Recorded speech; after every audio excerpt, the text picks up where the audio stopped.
My name is Edvin Vargas, and I believe in miracles. It all began when I was 4. At the time, my mother was pregnant with my little sister. The thing I remember the most from this time in my life was being dragged around to pointless appointments. To me, they were pointless because they were so boring and dull. But the appointment that I remember the most is one of the last appointments that my mom had gone to.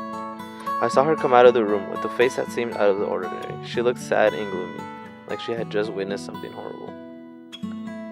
I didn't think much of it because I was 4 at the time. What I didn't realize was that my baby sister had problems.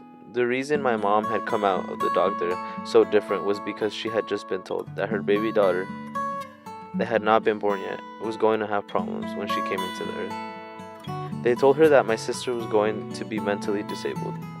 She was told that my sister was not going to be able to do many things.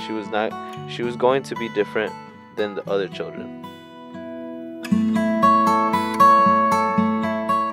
After hearing this, my mom, being the religious woman she is, she started to pray.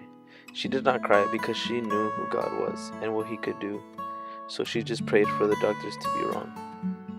To me, this was all too weird because I had no clue what was going on.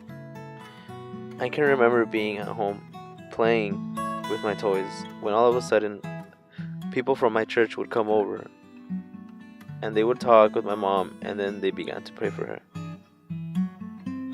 This was all too strange for a 4-year-old boy. Days had passed and it was time for my mom to go to the hospital to have the baby. I remember the trip very well.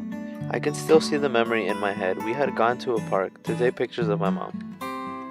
Instead of being sad like she had been in the past, she was happy, and that is something that I will never forget to this day.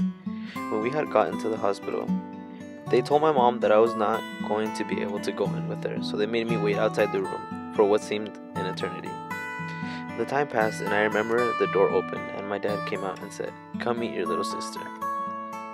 When I went in, I saw a healthy baby in my mother's arms.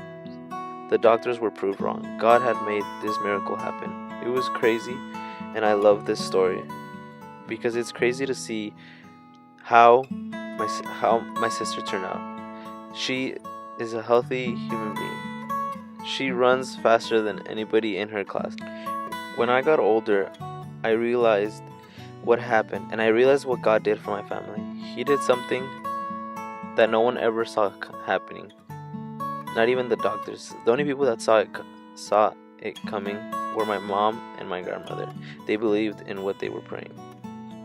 My sister is now 14, and I'm happy that she is who she is. This is why I believe in miracles.